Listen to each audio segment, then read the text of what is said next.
하나님 말씀 구약성경 호세아 9장 1절에서 17절 제가 가진 성경은 구약성경 1264페이지입니다. 1264페이지 호세아 9장 1절에서 17절까지의 묵상 본문인데 우리 합독은 1절 한 절 그리고 10절 한 절, 17절 한 절 한 절씩 좀 나누어 읽도록 하겠습니다. 9장 1절입니다.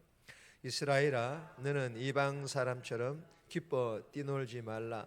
내가 음행하여 내 하나님을 떠나고 각 타작마당에서 음행의 값을 좋아하였느니라. 10절입니다.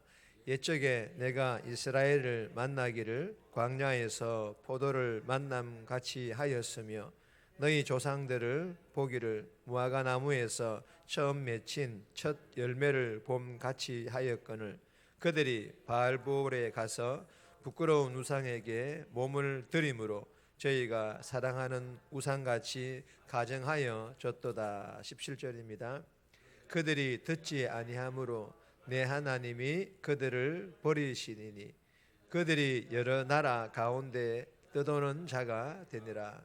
아멘. 오늘 본문의 제목은 기쁨의 기준을 다르게, 기쁨의 기준을 이스라엘 백성들이 가지고 있는 그 기쁨의 기준, 삶의 기준이 아니라 다른 기준, 다른 삶의 이유를 가지라라는 그런 제목입니다. 오늘 본문은 하나님께서 호세아 선지자를 통해 특별히 사랑했던 이스라엘 백성들이 선민, 즉 선택받은 백성임에도 불구하고 택함받은 성도로서의 그 소명을 잊어버리고 이방인과 같은 삶을 살아갑니다. 뿐만 아니라 이방인과 같은 삶을 살아가면서 기뻐합니다. 그러자 하나님께서는 호세아 선지자를 통하여 이러한 삶과 기쁨을 옳은 것이라며 기준으로 삼는 것에 대하여 책망하시는 그런 내용의 본문입니다. 오늘 이 본문을 통하여 우리에게 주시는 첫 번째 교훈입니다. 나를 향한 하나님의 관심. 나를 향한 하나님의 관심. 하나님께서 우리를 얼마나 관심을 가지고 계신지를 깨달아라 라는 그런 교훈이죠.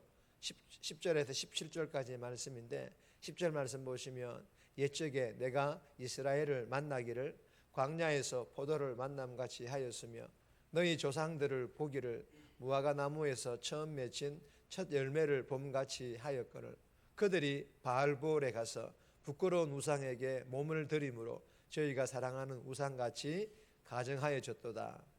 여러분, 옛적에 내가 광야에서 포도를 만남같이 하였으며 그리고 무화과 나무에서 처음 맺힌 첫 열매를 봄같이 하였거늘. 여러분, 무슨 말씀입니까? 옛적에 내가, 하나님께서 과거에 있었던 일을 말씀하시는데 과거에 이스라엘 백성들은 험난한 광야에서 만난 포도나무 같았다라는 것입니다. 처음 맺은 열매를 보는 것 같았다라는 것입니다. 여러분, 이 하나님의 말씀은 이런 영적인 의미를 가지고 있습니다. 험난한 이 세상 속에서도 이스라엘 백성들의 삶은 험난한 세상과 타협하거나 죄와 먹고 마시고 뒹구는 삶이 아닌 포도 열매와 같이 처음 맺은 열매와 같이 하나님의 마음을 시원케 하는, 하나님의 마음을 기쁘시게 하는 그런 삶을 살았다라는 것입니다. 누가 말입니까? 과거 이스라엘 백성들이 말입니다. 그런데 여러분, 이렇게 하나님 마음을 기쁘게 하였던 이 이스라엘 백성들이 어떻게 변화했습니까? 그들이 바알보올에 가서 부끄러운 우상에게 몸을 들임으로 저희가 사랑하는 우상같이 가정하여 줬도다. 바알보올이라는 우상에게 제사, 즉 예배를 드렸다라는 것입니다. 그리고 이 우상을 사랑하였다라는 것입니다. 그리고 하나님께서는 이러한 이스라엘 백성들을 향하여 우상과 같이 가정하여 줬다고 말씀하십니다. 여러분, 한번 생각해 보세요. 그렇게 기쁨을 주었던 이 이스라엘 백성들을 하나님께서는 얼마나 사랑하셨겠습니까? 그런데 이렇게 한순간에 우상의 유혹에 무너져 버리자 하나님의 마음도 무너짐과 더불어 아픔과 슬픔이 더 컸던 것입니다. 그러나 하나님은 사랑의 하나님과 더불어 특히 우상 숭배하는 죄에 대하여 물론 인내하십니다. 그러나 하나님께서도 인내하실 만큼 인내하셨습니다. 그럼에도 돌이키지 않으면 특히 이 우상 숭배하는 죄에 대해서는 좀 더 크고 강력한 징계를 시행하시는데 하나님께서 호세아 선지자를 통하여서 이 이스라엘 백성들에게 우상 숭배의 죄에 대하여 강력한 징계를 예고하고 계시는 그런 말씀입니다.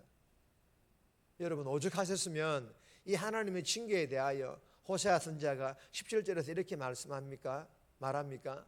내 하나님은 그들을 버리시나니. 내 하나님은 그들을 버리시나니.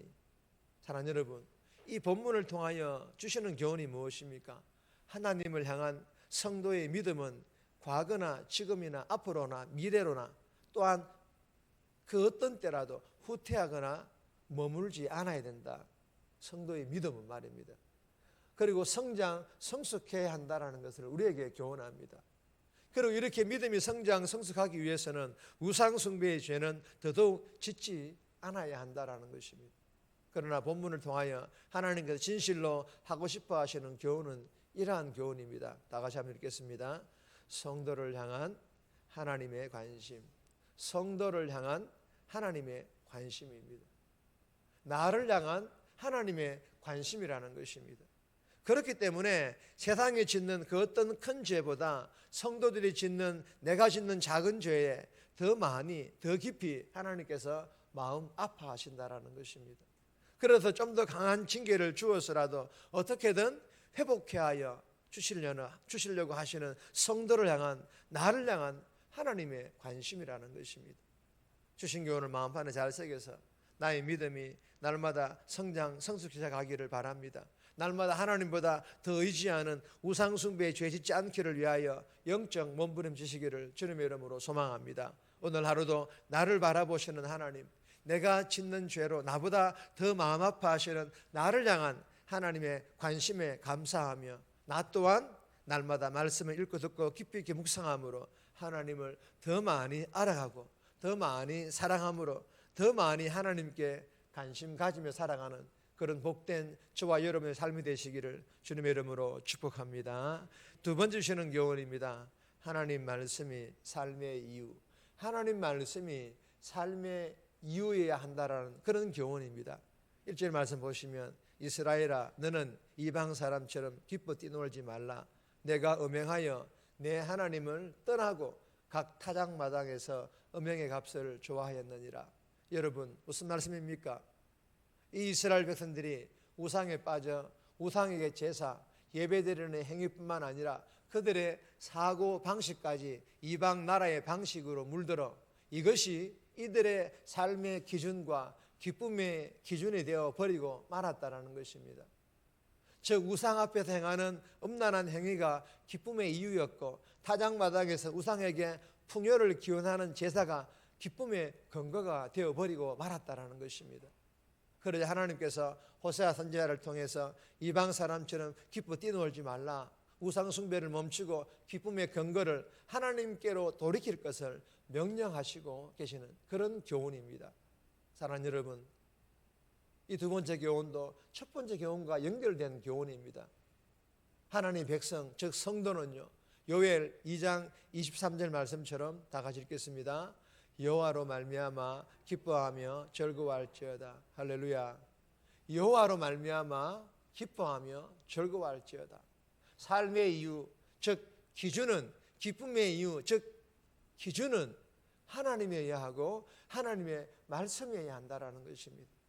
오늘 하루도 세상과 세상 방식이 아닌 이 새벽에 만난 하나님과 이 새벽에 주신 하나님 말씀이 나의 삶의 이유와 기쁨이 될 수 있기를 주님의 이름으로 축복합니다. 세 번째, 네 번째는 제목만 읽습니다. 세 번째는 하나님의 은혜를 잊지 말라. 하나님의 은혜를 잊지 말라. 당연한 건 아니겠습니까? 2절에서 6절까지 말씀입니다. 네 번째로는 말씀의 귀를 열어라. 말씀의 귀를 열어라. 하나님 말씀이 들려오는 곳을 향하여 귀를 열어라. 하나님 말씀이 선포되어지는 곳에 가라라는 그런 교훈이지 않습니까? 7절에서 9절까지 말씀인데 개인적으로 꼭 묵상하시기 바랍니다. 정리합니다. 날마다 하나님을 더 많이 알아가고 사랑함으로 나를 향한 하나님의 관심보다는 못하겠지만 날마다 하나님께 관심을 가지기 위하여 영적 몸부림치게 해달라고. 오늘 하루도 세상과 세상 방식이 아닌 이 새벽에 만난 하나님과 동행하며 말씀에 순종하는 삶이 나의 삶의 이유와 기쁨이 되게 해달라고 이 새벽에 기도하며 오늘 하루 살아갈 수 있기를 주님의 이름으로 부탁드립니다.